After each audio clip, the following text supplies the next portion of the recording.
What's going on, everyone? Scott here. Welcome back to the channel. So, Michigan State basketball welcomes in Duke to the Breslin Center at 12 o'clock Saturday afternoon on Fox. Now, this is a big one, obviously. A matchup of two top 7 teams in the country currently, two undefeated teams. Michigan State sitting at 8-0, Duke sitting at 9-0. Michigan State 7th ranked in the country, Duke 4th ranked in the country.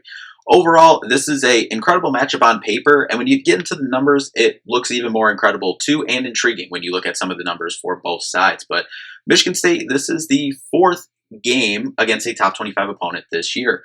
This is the conclusion of the 4-game non-conference schedule that we kind of talked about at the beginning of the year. Obviously, there's other non-conference games that Michigan State has played. Obviously, there's not only 4 non-conference games on the schedule, but the 4 main ones that you presumed would be against top 25 opponents, and that has held serve so far this year. As I said, this is their 4th top 25 ranked matchup. You started the year, the 2nd game of the year, against 14th ranked Arkansas. You're able to win that one by 3. Then about 10 days later, you face 12th ranked Kentucky. You're able to win that one as well. And then on Thanksgiving, 16th ranked North Carolina. You're able to win that one as well. Now, this is the 4th one, and without a doubt, in my opinion, those other teams are very good as well. They were in the top 25 or still are in the top 25, for a reason. But Duke is on a different level than those teams, and this is definitely going to be the toughest matchup Michigan State has seen to this point this year, and probably going to be, if not the toughest, a top 2 or 3 toughest game on Michigan State's schedule this whole year. So a lot at stake in the Breslin Center on Saturday afternoon. Now, this is the one, and kind of I'll get more to this later, but this is kind of the 4th one going into the 4-game stretch at the beginning of the season. We looked at these 4 non-conference games. Michigan State, we said, at minimum, you need a split. You need to go 2-2 in these games, and you would love to go 3-1. I mean, you'd love to go 4-0, but at least 3-1. Michigan State already 3-0 against those other non-conference opponents to this point. But, now you're sitting here, you got a shot against Duke in the Breslin Center to go 4-0 in this stretch. Amazing opportunity at home for Michigan State in this one. Now, Duke is obviously a top 4 team, in the country, could possibly be even higher. Still early in the season, however, but I mean, they're obviously led by their superstar freshman, Cameron Boozer.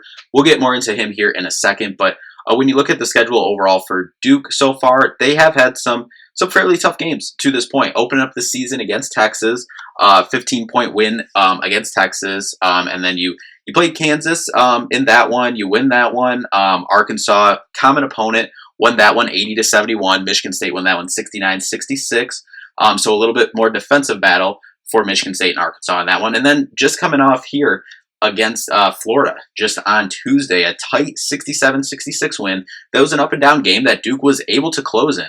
Duke had a big lead early. I believe it was 15 or so, 18 points, 15 plus point lead in that game. And Florida was able to crawl back on the road in Cameron Indoor, make it a tight game at the end. But Boozer, as he has been all season long, there's only been 2 games so far this year that he hasn't led the team in scoring or rebounding, and they were both the same game that he didn't lead the team in scoring and rebounding in 2 of those games, and that was against Army earlier in the year, and then against Niagara as well a couple weeks ago. And this is a matchup of 2 top 4 defensive teams in the country. Duke at number 4, Michigan State at number 3 in terms of defense so far on the year. So this is definitely going to be a good one on Saturday in the Breslin Center. But first, before we do jump into this game, if you could, just hit that like and subscribe button down there. We'll have more Michigan State basketball content on the channel, so just make sure you subscribe so you don't miss a video. So we'll just jump right in here to Duke. And obviously, we talked about Cameron Boozer. He's the best freshman in the country, one of the best players in the country, if not the best player in the country currently.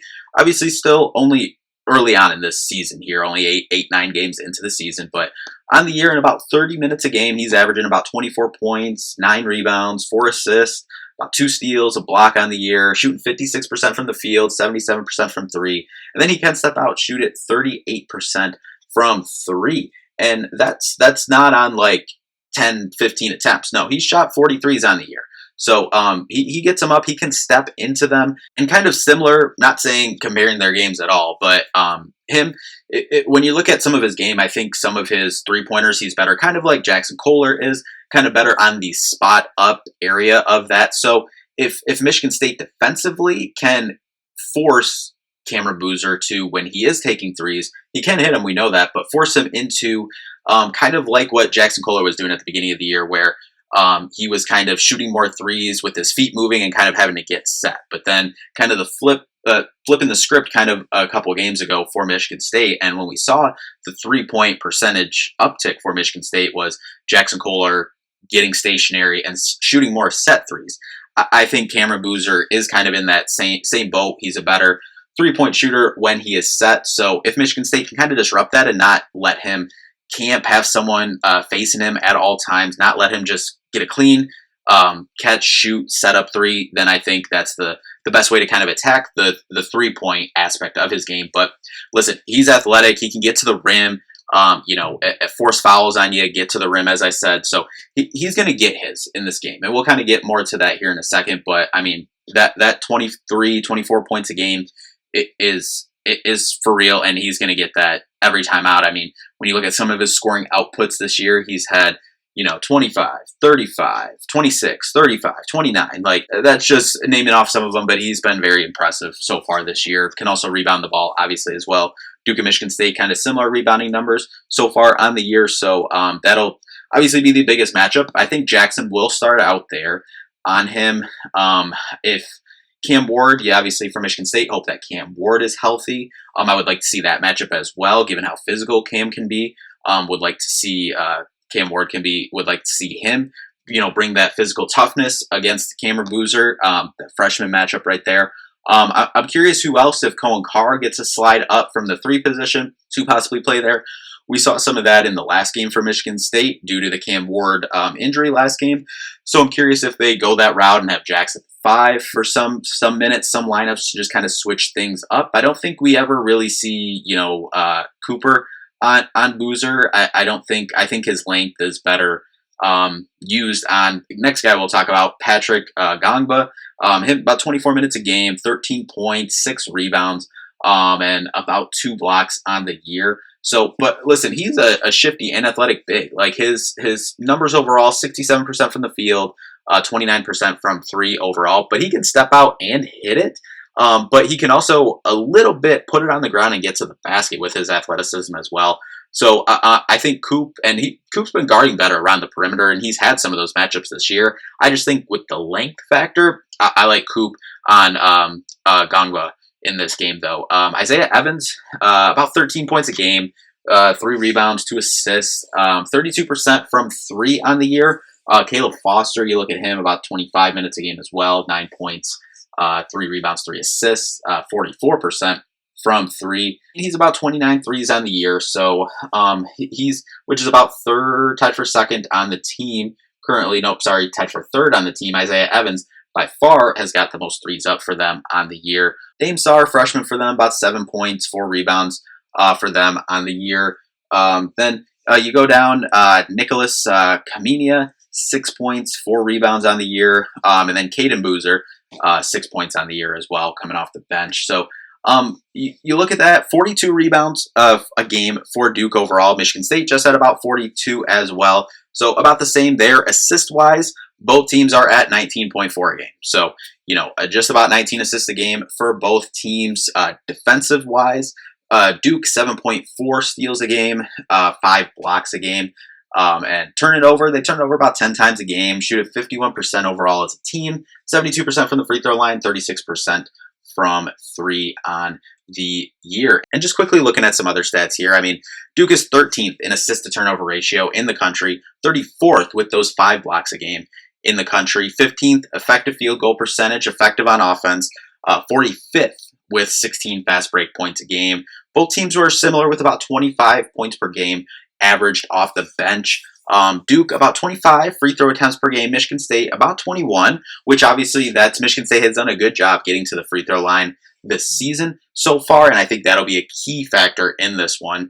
But this is not just top 7 teams overall, but scoring defenses as well. Duke is number 5 scoring defense. Michigan State 7th. We talked about where they are in overall adjusted efficiency defenses as well, which we'll get back into here in a second. But Duke forces about 14 turnovers a game. Michigan State forces about 13. And then Duke, as we said, 10 turnovers a game. Michigan State about 12. So turnovers will be a factor in this one. And then I believe the foul situation, getting to the free throw line. That'll be a key in this one as well. And overall, it'll just be a defensive battle. But I think when you look at some keys for this game for Michigan State is, I think early on the energy will obviously be there in the Breslin Center for a big time game. So the energy will be there, but I think for Michigan State, you want to capitalize on that energy, given especially the talent of Cameron Boozer over there and what he can go off for 30 any night. And so you want to capitalize early, kind of get ahead, maybe see a couple, 2, 3, 4 threes to go early on, just kind of get the crowd even more into it, give you a little bit of a lead. Duke is young, but they do have some experience on their team overall, not just saying they're playing all freshmen across the board. But, when your main guy is a freshman as well, young contributors overall, you go force them in a tough environment, toughest environment they will have played in this year. You want to get out ahead of it on offense, maybe force a couple turnovers within that first, 2 to 4 minutes. And get 3 or 4 threes to go in. I think that'll be big for Michigan State. Give yourself a little bit of a lead early, because as we said, Boozer's going to get his. We know that's going to happen. So you want to give yourself a cushion for that kind of middle portion of the game where, I think it could turn into a defensive, slugfest here for a little bit in that middle portion of the game. But, I think for this game for Michigan State, we're going to see kind of a similar approach to what we've seen Tom Izzo and Michigan State do for a better part of a decade almost against Purdue is, and teams where they do have a dominant big player is let that guy get his and then just try to shut off the water on everyone else for Duke in this one. And, we've seen it with Purdue, and we've seen Zach Edey go for 30 plus games. Some of their other bigs go for 30 plus, whatever. And Michigan State was able to win a couple of those games because they were able to shut off the water on everyone else and not let anyone go off.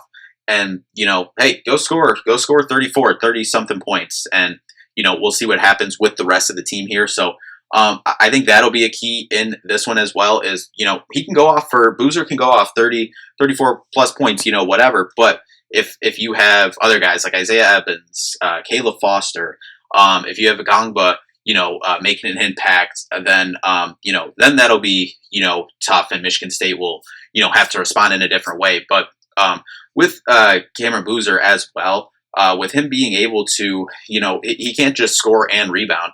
He can pass the ball decently well as well. Averages about 4 assists per game, which is leading the team as well. He leads the team in assists. So, you got to be careful there. And that's why I think kind of just, going to see a couple different bodies, in my opinion. Jax, Cam Ward, if he's healthy and available, you hope he is.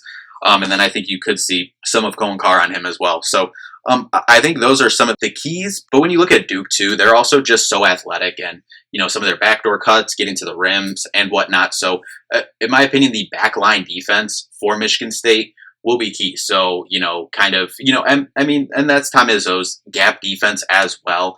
Not allowing those backdoor cutters in general, helping, rotating over. I think that'll be, key in this one. And as we said, Duke on the year, 19 assists per game. So they do pass the ball around. So I think that's going to be key, the help gap defense for Michigan State, backline defense overall, protecting that rim with their athleticism, not just Boozer, but Gongba as well. Other guys that can get to the rim as well. So that'll be key here for Michigan State in this one. And I think, as I said, kind of get to the free throw line and then rebounding, winning that rebounding battle, similar, numbers average wise on the year, rebounding the ball to do that. And then going to have to, as we said, get a couple threes to go. You want that to happen early, but, Michigan State overall on the year, about 33% from 3, which is around where we said we wanted them at. And they're going to have to hit a couple in this one, but, continuing to defend, rebound, run, that's going to be the key to this game. And, Michigan State just relying on that, third ranked defense overall, adjusted efficiency wise in the country in this one will be key. So, but they are going to have to get some shots to go as well. And we're going to need something from that 2 position, preferably probably shooting from that 2 position, whether it's Kurtang, Trey Fort, Jordan Scott, in this game. But those are just kind of some of the keys, in my opinion, for Michigan State in this one. Now, when we look at Bart Torvik, overall, they have Duke as the number 2 overall team in the country, 10th ranked adjusted efficiency offense, 4th ranked, as we talked about, adjusted efficiency defense on the year so far. Bart Torvik currently has Michigan State as the number 7 team in the country, matches up with their overall ranking in the country. 33rd in offensive adjusted efficiency, 3rd in defensive adjusted efficiency. As we said, Duke on the year shooting about 36% from 3 on the year. Michigan State 33rd in 3-point defense, so looking to limit those against a Duke team that shoots it fairly well. Limit that at home here for Michigan State as well. And then assist rate, Michigan State still 7th in the country as well. But Bart Torvik has this as a 72-68 win here for Michigan State. And this kind of changed over the last couple weeks. Obviously, now that the season has started, Michigan State just a week or two ago was like a 1-point underdog. And then within the last week, this game flipped to about a 1-point, advantage for Michigan State overall favored wise. And now this is flipped to a 2-point Michigan State, predicted to win by 70-68. That reflects kind of the sports betting lines as well. Michigan State favored by about 1.5. So overall, should be a fairly tight game throughout. I don't expect a blowout either way. Obviously, hope Michigan State can come out with this. And as I said, I think you want to go into the last couple minutes of this game with a 2 to 3 possession lead. As we said, Duke coming off that win against Florida, and they had to make a play on the last couple possessions. Within the last minute of the game, Florida hit a shot to take the lead. Then Duke had to hit a 3 to take the lead, and then they had to go get a defensive stop as well, get the ball inbounded. So, they've had close games at the end. Michigan State's had a close game. Arkansas that they had to, come through at the end. But, Duke just coming off of that as well at home. In my opinion, for Michigan State, you want to have a 2 to 3 possession lead, kind of within that last minute. Obviously, ideally, given that Duke has that experience in a close game just this past week. So, that'll do it for this one. I am absolutely so excited to get in the Breslin Center on Saturday. Go green, wear white if you're going to the game. But anyway, we'll be back with a recap for this one. But thank you all so much for watching. We'll see you in the next one. Peace out.